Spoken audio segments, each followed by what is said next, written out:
est 13h00, c'est l'heure de la grande édition. Les titres. 1472 en 2020 et 4652 en 2021, le taux de la prostitution est de plus en plus élevé. À qui la faute? Est-ce aux parents ou à la société? Toutes les réactions dans un instant. Sombrés dans l'inquiétude, les habitants de Pékin Texaco font un cri de cœur sur l'insalubrité qui règne à mettre dans leur localité. On verra les interventions dans ce journal. Et puis on verra aussi les problèmes de circulation au niveau de Golfe Sud où les habitants se plaignent d'une route trop serrée. Nous reviendrons sur ça dans un instant.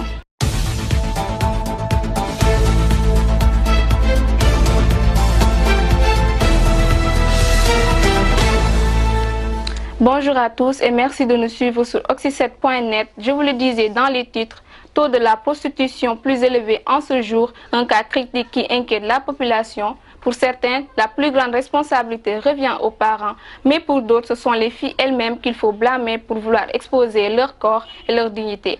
Pour de l'argent facile. Écoutons les réactions au micro d'Aïssatou Diédhiou.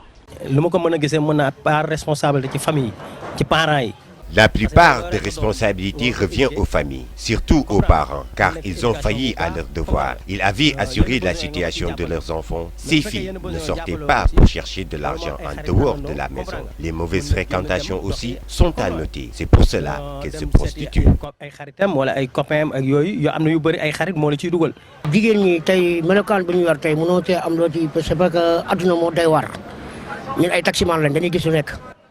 Le comportement des jeunes filles est vraiment inquiétant. Nous sommes des taximans et parfois on voit des choses qui sont anormales. Beaucoup de filles se prostituent dans un seul but de gagner de l'argent facile. Ah, lii kat boo ko defee am xaalis wala lii kat boo ko defee yi nga jël ci situation yi sa copain bi nii sa mbaraan bi nii sa lii nii léegi nag yow miy ànd ak ñoom yow miy góor boo amul mentalité wala amoo yërmande goo xool ci sa yaay rek boo ànd ak ñoom rek lu bon rek ngay xalaat ci ñoom jaay sa bopp gi nag bari na trop. loolu day na waar man mi la gën a jaaxal de. C'est vraiment déplorable. Certaines filles ont un mauvais comportement. Leur port vestimentaire est à revoir. Elles font n'importe quoi et sans calculer les conséquences. day na waar lool.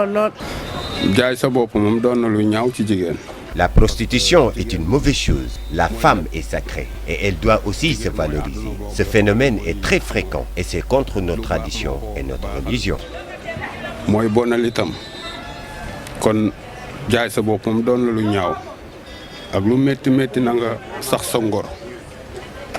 Parce que diina santaanu ko l'islam santaanu ko. Ah, éducation yi rek la ci kër yi. Tout est basé sur l'éducation dans la famille. Si tu as une fille, tu dois la conseiller afin qu'elle puisse savoir où mettre son pied. muy dem noonu àndandoo bu bon lépp ngi ci biir. Aduna léegi boo xoolee gis nga tey situation yi fi am tey lu bari day commencé am ci aduna te tey ci jamonoy maam daan gëj.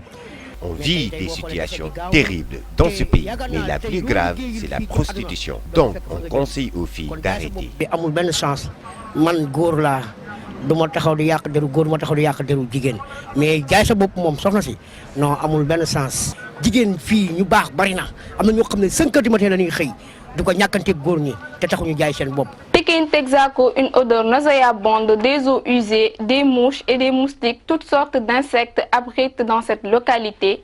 Un environnement malsain qui expose les enfants à des risques de maladies incessables. Une situation que déplore cette mère de famille submergée dans la peur. xanaa gis bu ñaaw bu bon bu salte bu dégueulasse wax dëgg yàlla parce que toll nañ jamono yoo xam ne wax dëgg yàlla dëkk bi ci boppam dafa war nañu dépasser fii. Je déplore cet acte. Ils jettent les ordures partout et c'est dangereux pour la santé. Il y a la tuberculose et toutes sortes de maladies et c'est pas bon car les enfants passent tout leur temps à jouer dessus. Parce que fu nekk lañuy sànni mbalit déjà ñun lekk yaa ngi fii nit ñaa ngi fii surtout xale yu ndaw yi ñu ngi ciy focc ci ndox mi te ndox mi dafa salte dafa tilim même pas ça moustique yi dina indi palu n'importe feebar yëpp daal lay joxe on peut dire mën a joxe bépp feebar. maanaam ñu dimbali arrêté def ko comme seen bu fekkoon seen kër la rek. Parce que ku nekk sa kër bëgg nga bu propre.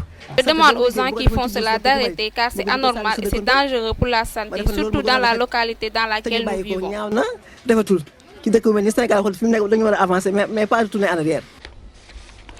Toujours dans cette même dimension, les jeunes de cette localité pointent du doigt au maire de Pékin et l'accusent de ne pas bouger les planches pour stopper ce problème. xam nga ñun ci secteur bi lañ dëkk fii quoi mais franchement ndoxu tata yi fi gêné nañu trop.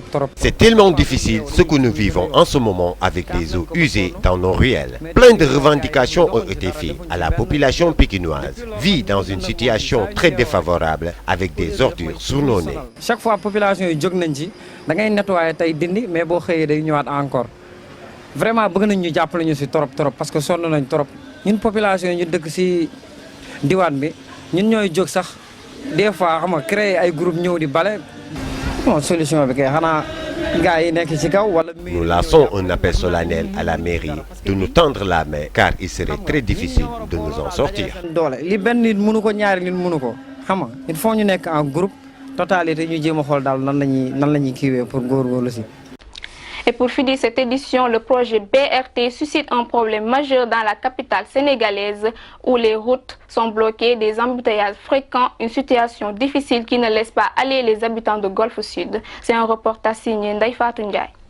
ñun ay jàmbaar leen ñun Sénégalais yi amul kenn ku ñu gën a doon jàmbaar amul surtout Afrique amul ku ñu gën a doon jàmbaar ñun Sénégalais yi heure bu ñu xëyee ñu ngi wuti lu ñu am muy góor muy jigéen muy mag muy ndaw.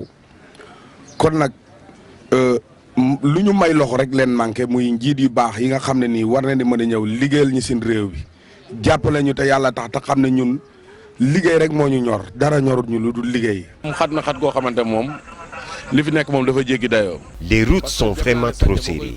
Il y a des trous partout dans les rues. Le projet est très mal organisé. Ils n'ont ni de point de départ, ni de point d'arrivée. Et pourtant, les gens continuent de passer malgré les difficultés. Pourtant si nit ñi la te silmaxa boobu da nga ko war a considérer comme ki nga xam ne mi ngi gis mais yow da nga gas ay pax yu bëri yoo xamante da ngay toog presque 1 mois yoo xamante kenn du ko laal silmaxa bi di dox ah handicapé bi si la bokk si doomu aadama yi la léegi yow loolu yëpp sóoroo nga gas réew mi yëpp kon léegi nit ñi fa la ñuy jaar jëm. sonn nañu guddi sonn bëccëg pax yi ñu gas fu nekk. On est très fatigué. Il y a toujours des bouchons dans les rues à cause de ces travaux. Nous avons des problèmes même pour arriver à temps au boulot. Il nous faut 1 heure à 2 heures de trajet pour arriver. jafe-jafe yi vraiment pax yi dafa bëri bu ñu defaloon benn par benn moo baax mais jël yëpp dëkk bi yëpp gas ko kooku coono la sonal nañ ñu vraiment kooku moom du ndimbaluñ ñu dañuy gën a sonal. waaw fii situation bi fii niñ koy dundee moom macha allah doy na waar ndaxte dañoo. Nous sommes très proches de la route et nous avons des enfants. C'est très risqué de vivre dans des conditions pareilles. Nous prions Dieu afin qu'il puisse mettre fin à ces travaux très vite. sax balaa ñoo jéggi dañuy am problème ñi ngi ñaan yàlla sunu borom talib bi ñu di defar ci ba tax na ñuy jéggi oto yi yàlla gaaw eggale ko mu gaaw egg ba travaux yëpp gaaw yegg ba yëpp delluwaat kenn ku ci nekk ci sa place. C'est la fin de cette édition. Merci à tous de l'avoir suivi. Excellente suite de programmes sur oxy7.net.